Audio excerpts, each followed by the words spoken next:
Well, for me, this is really a special conversation with a friend, Professor Fyodor Urnov, someone who I had a chance to work with for several years, genome editing induced pluripotent stem cells in a joint project while he was the chief scientific officer at Sangamo Therapeutics, one of the pioneering genome editing companies. Before I get into it, I just want to mention a couple of things. It was Fyodor who coined the word genome editing, if you didn't know that. And he is just extraordinary, the first to, with his team, to do zinc finger nucleases, which we'll talk about, editing human cells. And his background is he grew up in Moscow.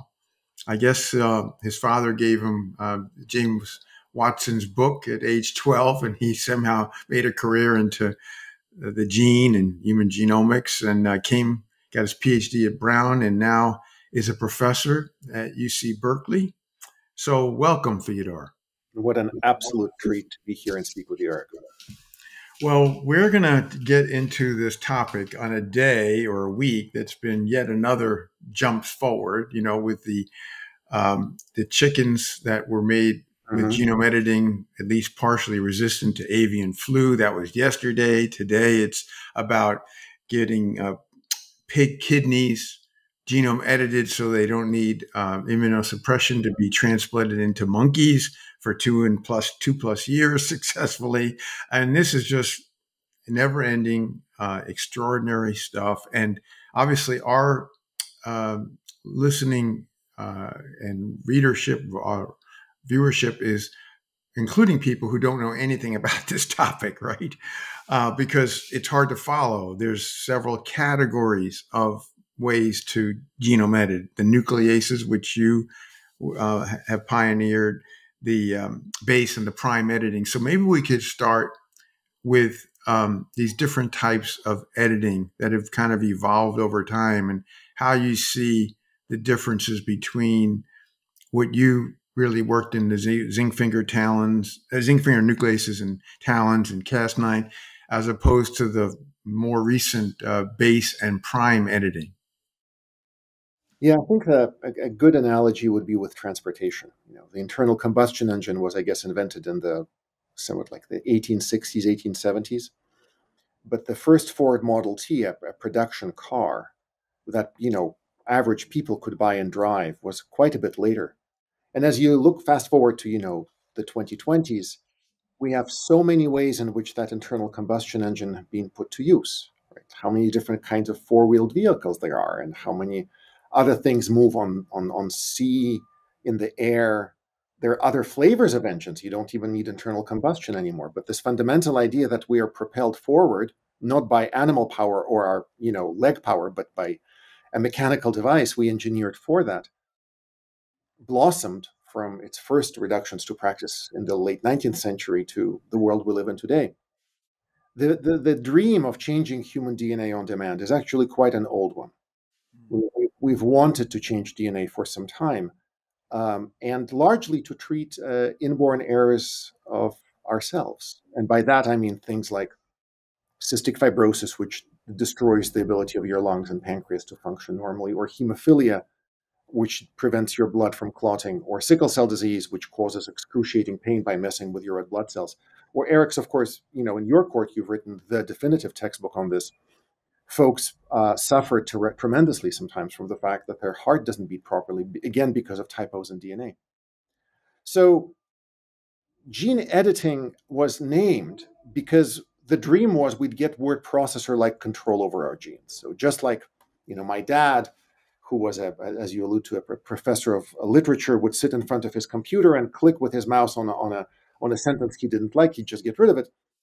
We named gene editing because we dreamt of a technology that would ultimately allow us that level of control over our sequence. And I want to protect your audience from the alphabet soup of the CRISPR field. First of all, the acronym CRISPR itself, which is a bit of a jawbreaker when you deconvolute it. And then, of course, the clustered regular interspace short palindromic repeats doesn't really teach anyone unless you're a professional in this space.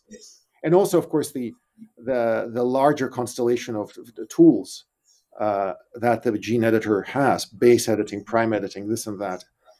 And I just want to say one key thing. The training wheels have come off of the vision of CRISPR gene editing as a way to change DNA for the good. You alluded to an animal that has been CRISPRed to no longer spread devastating disease. And that's just a fundamentally new way for us to think about how we fight that disease.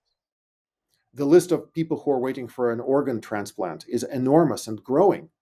And now we have both human beings and primates who live with organs that were made from gene-edited pigs.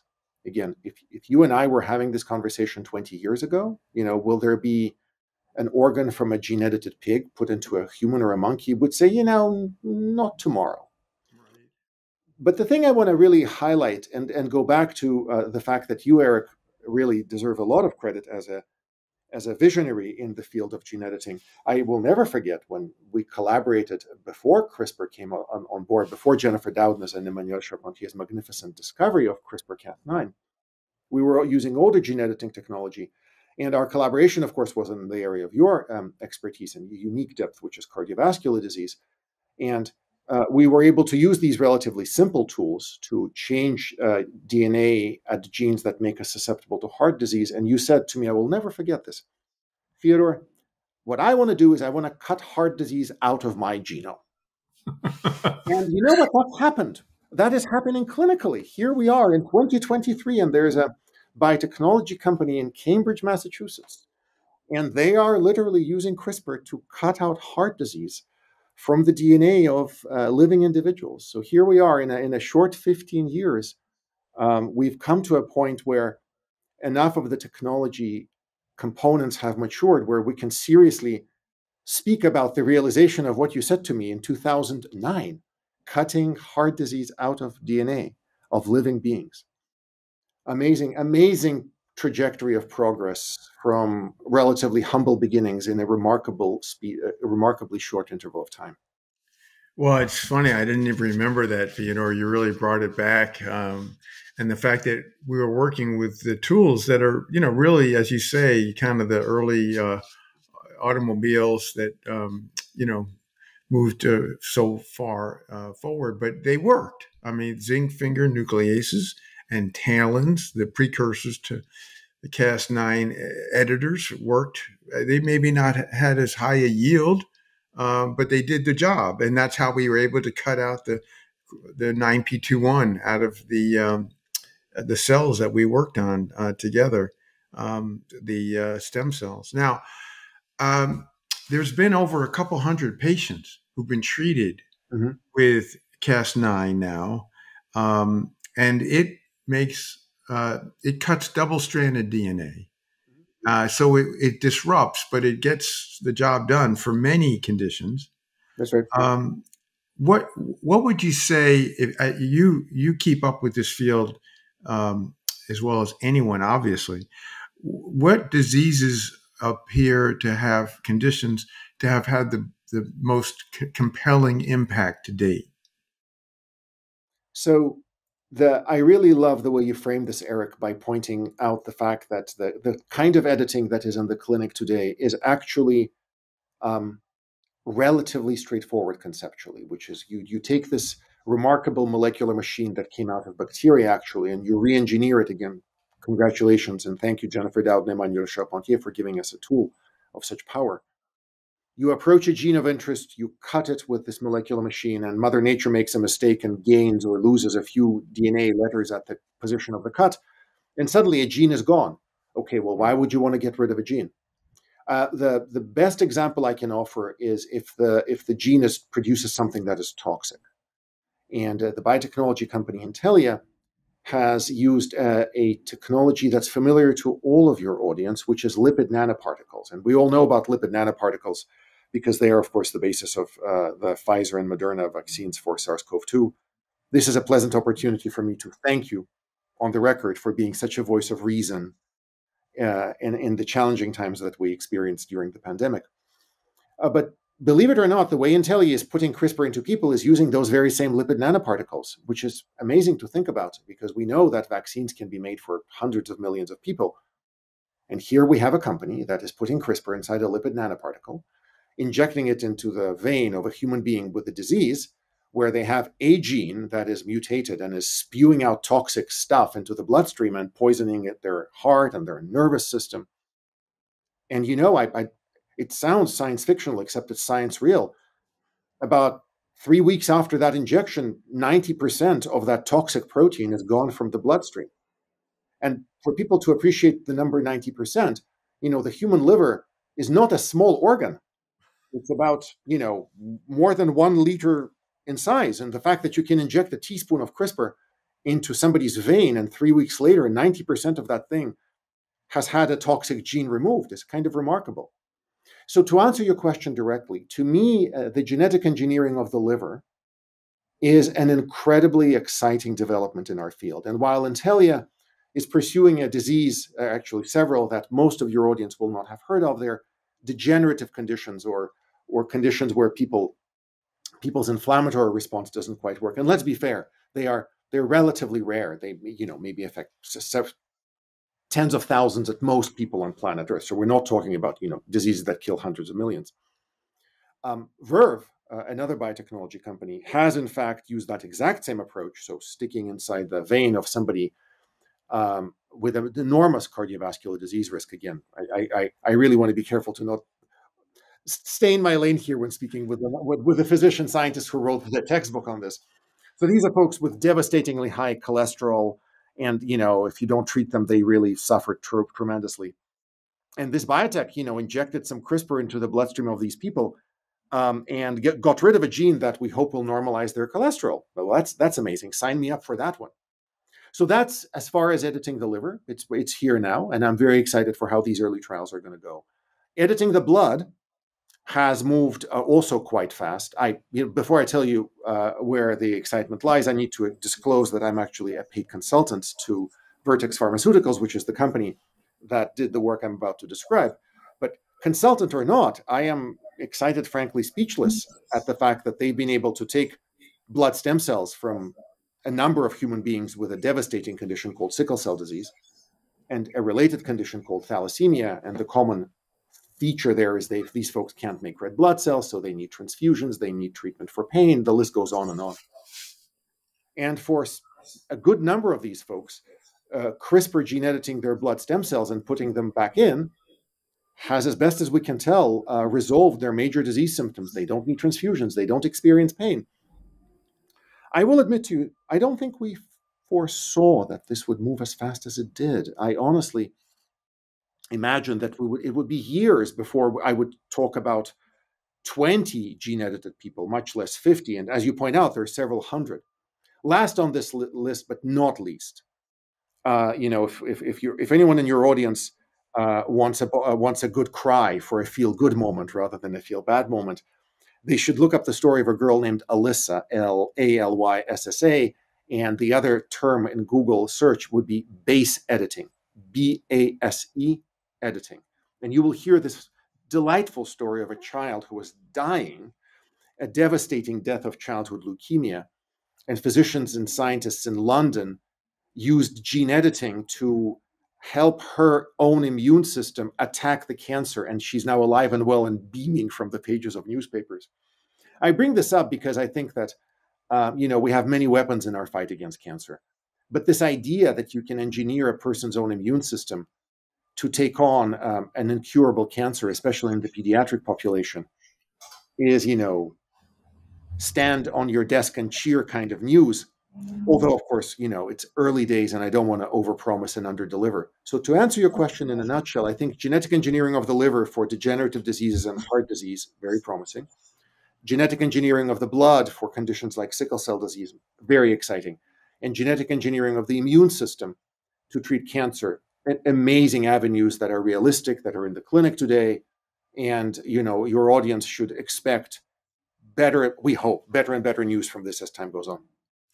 Yeah, you covered the main parts of the body that can be approached with genome editing, like the liver and the blood. And of course, the blood, there's taking the blood cells out, like in that young girl with leukemia, no less to work on blood diseases, as you mentioned.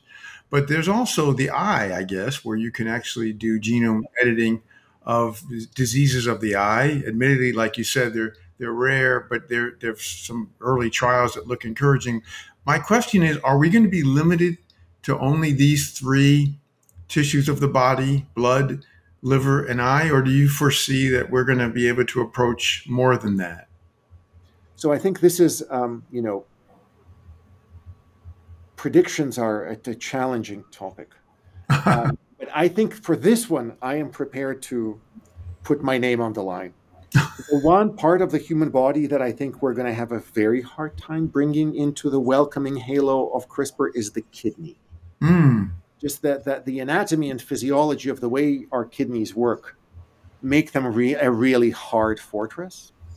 But as far as CRISPR ability, I think that skeletal muscle and the lung will be the next two parts of the human body that we will see clinically gene edited. And as you point out, sensory systems, so the eye, the ear, are already inside the realm of CRISPR. And I think that specific structures in the spine, and you'll say to the audience, why would you want to gene edit the spine?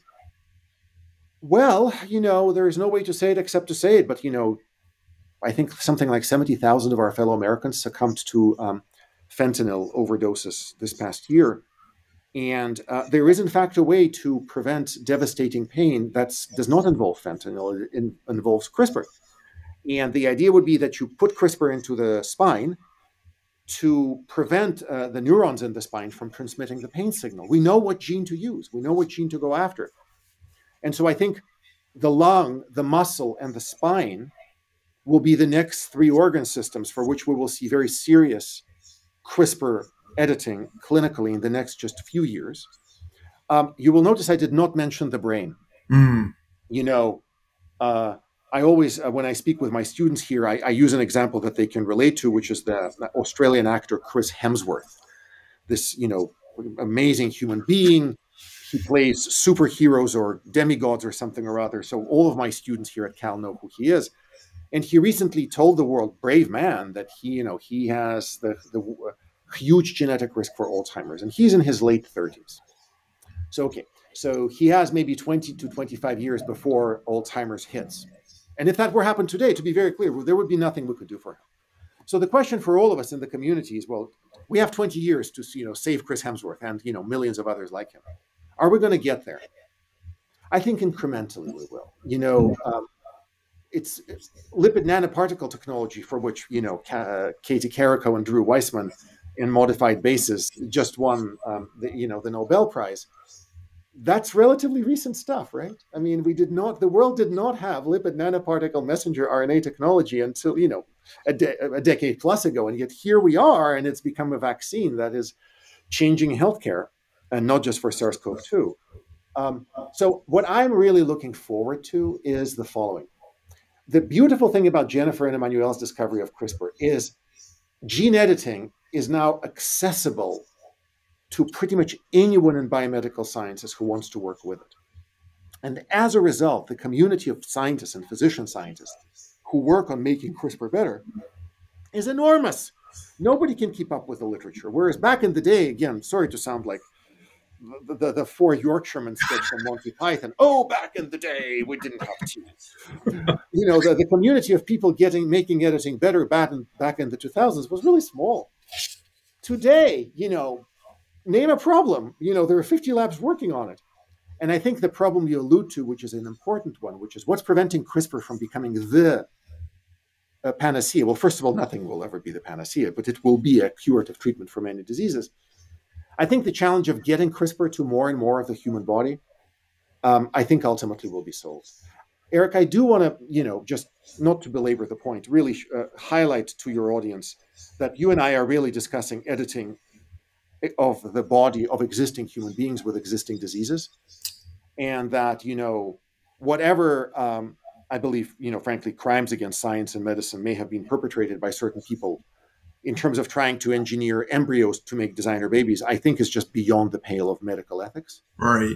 And that's not what you and I are talking about. No, right? no, we're not going to talk about the fellow who wound up in prison in China was recently released, and we can um, only learn from that how reckless use of science is totally unethical, unacceptable. But I'm glad you mentioned. I was going to bring that up in our conversation. Now, the other thing that I think is notable, you already touched on. There's some 7,000 of these monogenic diseases.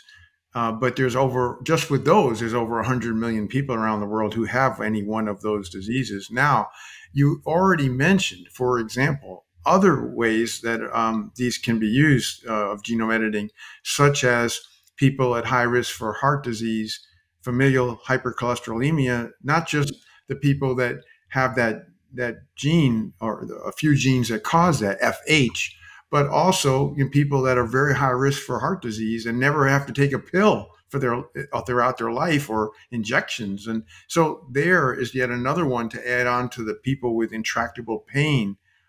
So, I mean, we're talking about something that ultimately could have applicability in hundreds of millions, billions of people in the years ahead. So this is not something to take lightly. It will take time to have compelling evidence. And that gets me to off-target effects. Oh, yes. Because as this is a field has evolved from the Model T forward, there's also been better specificity of That's right. getting to the target and not doing things elsewhere in the genome. Can you comment about where do we stand with these off-target effects? So I had the honor of working with a physician who was instrumental in advancing the very first cancer immunotherapy, ipilimumab, which is a biologic to treat devastating cancer melanoma through the clinic. And early in the clinical trials, they discovered a toxicity of that thing. And patients started to die not of their cancer, but of that toxicity. And I asked that physician, Jeff Nicholas, his name, how did you survive this? He said, well, you wake up every morning with a stone in your stomach. And guess what? Um, a medicine in that class, here we are well over a decade later, a medicine in that class, Keytruda, is not just one of the best-selling drugs in the history, but is also enormously impactful in the field of cancer. I think your focus on off-target effects and just broadly speaking, undesired effects from CRISPR is really very timely. And I would argue probably the single most important focus that we can place on our field, second only to making sure that these treatments are broadly and equitably available. CRISPR was discovered to be a gene editing tool by Jennifer Doudna here on the UC Berkeley campus 11 years ago. That's nothing. In terms of like the history of medicine, it's nothing. It's a baby.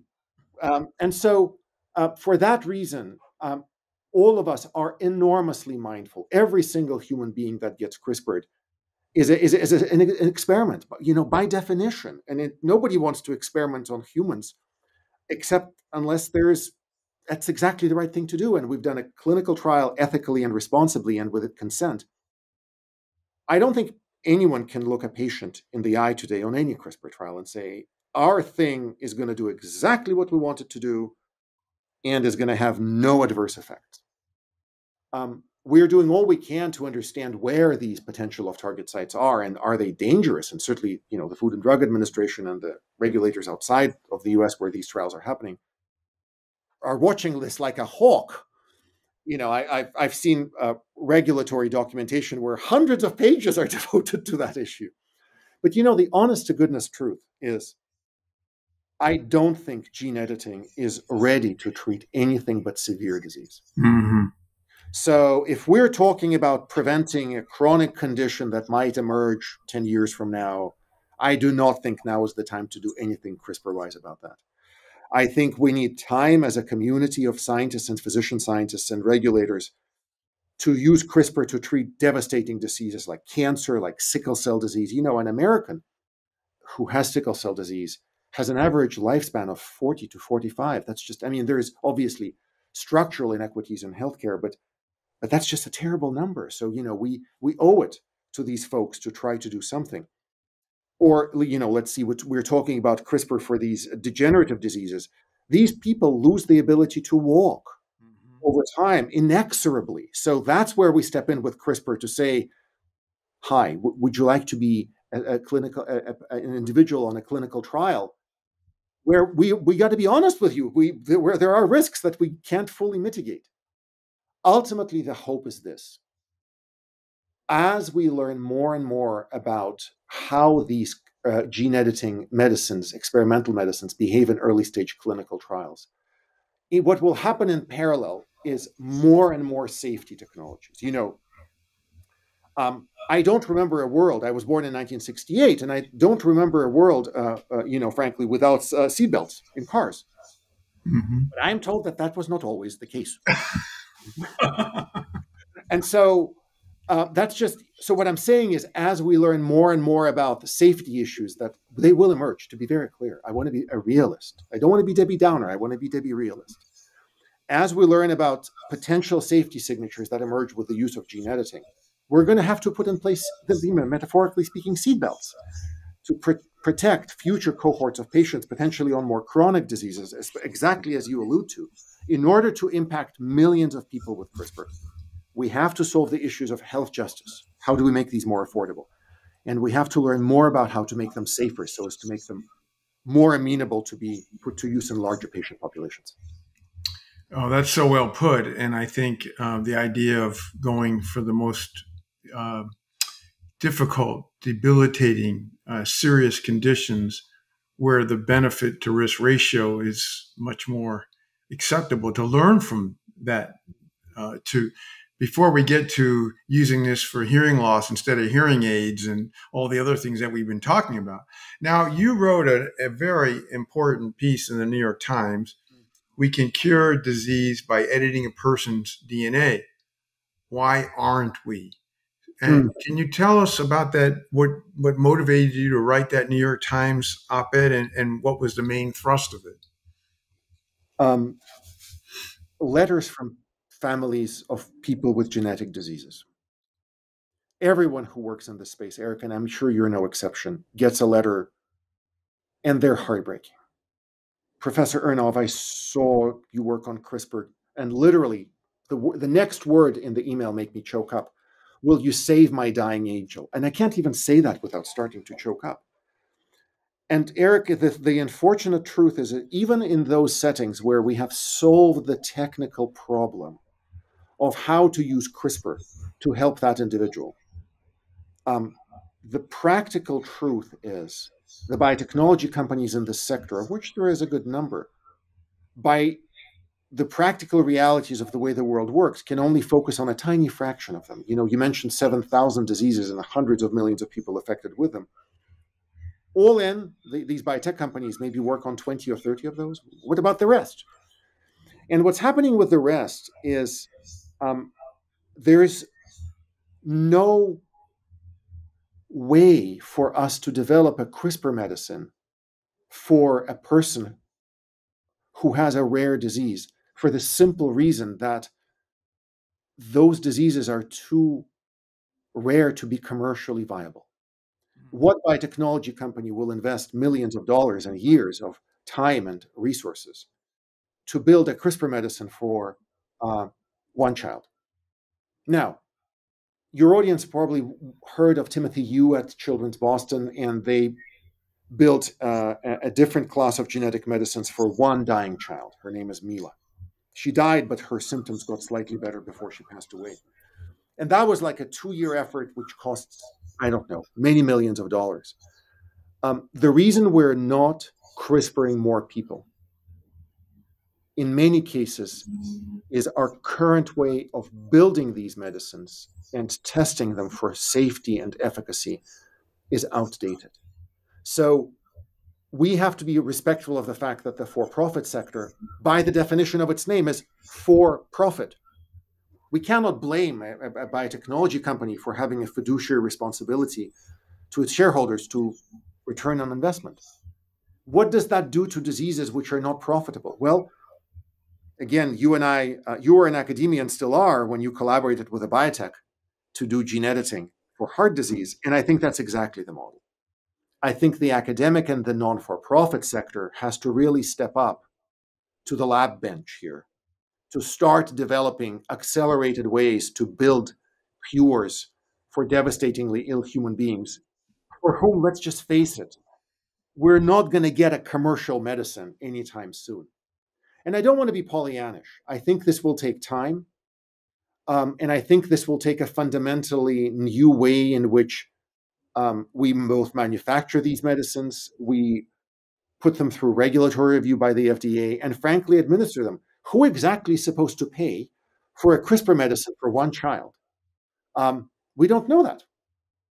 But the key point of my piece is that CRISPR is here now.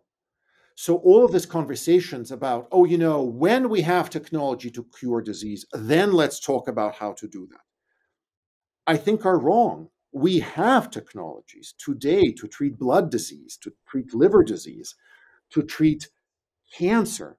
We're just not in many cases because our system to pay for developing these medicines and treating patients predates CRISPR. We have a BC before CRISPR system Right. for doing all of those things in the age of CRISPR. So frankly, staying with the transportation metaphor, we have pretty amazing cars. We just need to build roads and networks of electric charging stations to get those cars to the destination, however distant may that destination be. Well, I think this is really an important point to emphasize, because the ones that are going to get to commercial success, if we use gene therapy as a kind of prototype, which we'll talk about a bit in a moment, but they are, a few $1,000,000 for the treatment. $3 million, $4 million, which is of course unprecedented. And they come up with these cost-effective analyses that if you had to take whatever for your whole life and blah, blah, blah, well, so what? The point here is that we can't afford them. And of course, the idea here is that over time, this network, as you say, with all the charging stations, continuing on that metaphor, it needs to get to much lower costs, much lower threshold, the confidence of safety that you measure, but also, to get to scale. So it can reach those other thousands of conditions that is not at the moment even on the radar screen. So I hope that will occur. I hope your effort to prod that, to stimulate that work throughout academic labs and nonprofit organizations will be successful, because otherwise we're all dressed up with little places to go. We're kind of in a place where it's exciting. It's like science fiction. We have cures for diseases that we didn't have treatments before. We have cures, right? But we don't have the means to pay for them or to make this technology, which is so extraordinary, the biggest life science breakthrough advance perhaps in history, but one that could reach, very low glass ceiling because of these issues that you have centered on, and I'm really grateful for you having gotten that out there. I want to just forgive me for stepping in for just one sentence to showcase a remarkable physician at UCSF, Dr. Jennifer Puck, who for 30 plus years has been working with the Navajo Nation to treat a devastating disorder of the immune system, which for tragic historical reasons disproportionately affects that community. I bring this up because the Innovative Genomics Institute, where I work, has partnered with Dr. Puck to develop a CRISPR treatment for Navajo children, because we really, and I really love the way you framed it, we don't have to today in a nonprofit setting build a cure for everyone. We need to build an example. How do you approach a disease for which the unmet need is enormous? And how do you prove to the world that a group of academic physician scientists and nonprofit institution can come together to realistically address and giant unmet as formidable unmet medical need in a community that has been historically marginalized, in the hope that the solution we have provided can be a blueprint to sort of replicate for other conditions, both in the United States and elsewhere in the world. Essential. Now, how do you deal with the the blurring, if you will, of gene therapies versus genome editing. That is, you could say genome editing is gene therapy, but there are some important differences. How do you conceptualize that? So you're going to perhaps slightly wince because I'm going to provide another automotive metaphor, and I'm really sorry. I should be more serious. Well, the standard way I explain this to my students is: imagine you have a car with a flat tire. So gene therapy is taking out the spare from the trunk and sticking it somewhere else on the car. So now the car has a fifth wheel and hoping it runs. And believe it or not, that actually works. Gene editing is repairing the flat. That's good. Having said that, we as gene editors stand on the shoulders of 30 plus years of gene therapies, starting actually in the United States at the National Cancer Institute. And of course, there are multiple approved medicines, both for cancer and genetic diseases. And I really want to honor and salute not just the pioneers of this field, but the entire community of gene therapies who continue to push things forward. But I will admit I am biased. Gene editing is a way to fix mutations right where they occur.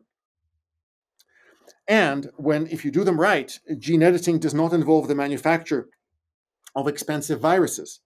Now, to be clear, I really hope that gene therapies are a mainstay of medical care for the next century. But and we're certainly learning an enormous amount. But I really see the next decade, frankly, I hope I'm right, as sort of the age of CRISPR in genetics. I think that the age of CRISPR is upon us. Now, speaking of CRISPR, and you mentioned Jennifer Doudna, you get to work with her at Berkeley and the Innovative Genomics Institute. What's it like to work with Jennifer? I wish that I could tell you that, Jennifer flies into the room on a hovercraft, radiating Jennifer Doudna every time comes across as who she is, which is a scientist who has spent her entire life thinking very deeply about a specific set of biological problems. She's an incredibly thoughtful, methodical, substantive, deep scientist. That comes through in 100% of my interactions with her and everybody else's. Her other feature is humility. I have not, in the 6 years I've worked with her, not once have I seen her pull rank on anyone in any setting. I could imagine somebody with 10% of her track record. She gave the world CRISPR. Look up in PubMed. There's, I don't know how many references about CRISPR. She started an entire realm of biology and biomedicine. Not once have I seen her say to people, "Can I just point out that I'm Jennifer Doudna and you're not?" But the third thing I really admire about her is, Jane Austen wonderfully and satirically writes about one of her characters. He then retired to his estate where he could think with pleasure of his own importance. Jennifer Doudna is the inverse of that. She could retire and think with pleasure about her own impact. She's the inverse. She is here and on point 24/7. I get emails from her at all sorts of times of day and text messages. She sits in the front row of her lab meeting, and she has a big lab, pressure tests everyone as if she were a junior faculty, not yet gotten tenure. But most importantly, I think her heart is in the right place. When I spoke with her about her vision for the Innovative Genomics Institute 6 years ago, I said, "Jennifer, why do you want to do this?" She said, "I want to bring CRISPR to the world. I want CRISPR to be the standard of medical care."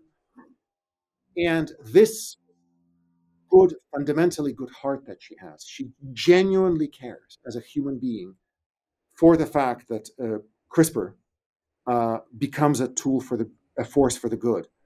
And I think that the reason we are all frankly foot soldiers in a healthy way in that army is we are led by a human being. I jokingly, but with a modicum of seriousness, think of Jennifer as, if you think about the Statue of Liberty holding a torch. If Jennifer were doing that, she would be holding a pipette, leading us all forward to CRISPR making an impact, people also ask me, how has Jennifer changed since she won the Nobel Prize? My answer is, she won the Nobel Prize? She hasn't. And not a single, I mean, her schedule got worse, but like, I cannot give you a single meaningful example of where Jennifer has changed. And again, that speaks volumes to the human being that she is. Well, that came across really well in Walter Isaacson's book, The Code Breaker, where you, of course, were part of that too, about, really how genuine she is and the humility that you touched on. But I also want to bring up the humility in Fyodor Urnov, because you were there at the very beginning with these zinc fingers. You were putting them into cells and showing how they achieved genome editing. There was no CRISPR. There was no Cas9.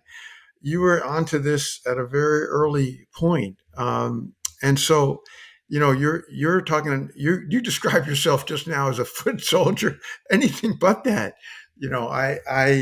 I see you as, a veritable pioneer in this field. And there's another thing about you that I think is very special, and that is your ability to communicate this complex area and get it where everyone can understand it, which is all the more important as it gets rolled out to become a realistic alternative to these conditions that we've been talking about. So for that and so many things, I'm indebted to you. So Fyodor, what have I missed?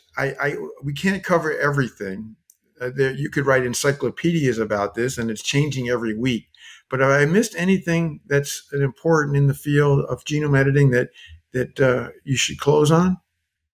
Well, so as far as your gracious words, now that I'm no longer blushing like a ripe tomato, I do want to honor the enormous group of people, my colleagues at Sangamo and in the academic community, for building Genome Editing 1.0, and you, among a very select few leaders in biomedicine who saw early the promise of gene editing. Again, I showcase our collaboration as an example of what true vision in biomedicine can do. I think I would imagine that your audience might say, what about CRISPR for enhancement?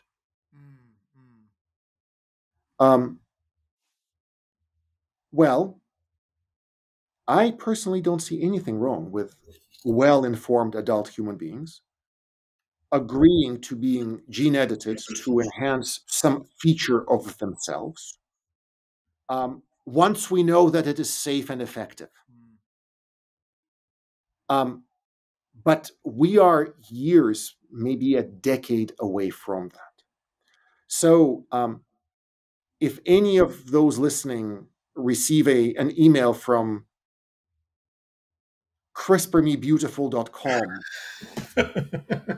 offering a gene editing enhancement service, report that email as vile spam. Right. CRISPR is amazing. It's affecting agriculture, medicine in so many different ways, and fundamental research. It's making astonishing progress in the clinic. Medically speaking, today it is exactly where it needs to be, as an experimental treatment for severe disorders. All of us have a dream where, you can be crisp, you can sort of tune your genes, if you will. I don't know if I will live to see that. But for now, all of us have one prize in mind, which is make CRISPR available as a safe and effective medicine for severe existing disease. And we are working hard towards that. And I think we have a legitimate foundation for good hope. Yeah, I think that's putting it very solid. It's probably now, with the experience to date, not just in those hundreds of patients and in clinical trials, it continues to look extraordinary, that it is going to fulfill the great promise. And as you said, it's not just in medicine. Many other walks of life are benefiting from this. And a lot of people don't realize that, when you do a xenotransplant and you keep someone who otherwise would die, but you give them a pig heart and you edit 50, 60 different genes in critical places, so that it appears to the body as a human heart transplant, one that can't be rejected theoretically. You open up areas like that are just so exceptional. But to also highlight that we're talking about somatic genome editing, already genes that are sick or need to be adjusted, if you will, not the ones in embryos that change the human race. No, we're not going there. And No. the off-target effects of safety, we'll learn more and more about this in the times ahead, in the short times ahead, with all the more people that are getting the first lines of treatment. So, Fyodor, thank you so much. Thank you for your friendship over this extended period of time.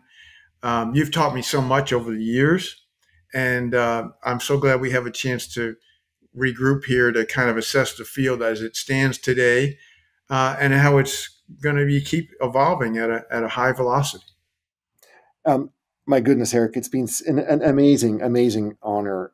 And I should also say, and this is the truth, my morning ritual consists of two things: a shot of espresso and seeing if you've posted anything interesting on Twitter. That is how I wake up my brain to take on the day. So thank you for not just your amazing vision and extraordinary efforts as a scientist and a physician scientist, but also thank you for the remarkable work you do in making critical advances in medicine and framing them in their exact right way for a very large audience. And I'm humbled and honored by your invitation to speak with you today in this setting.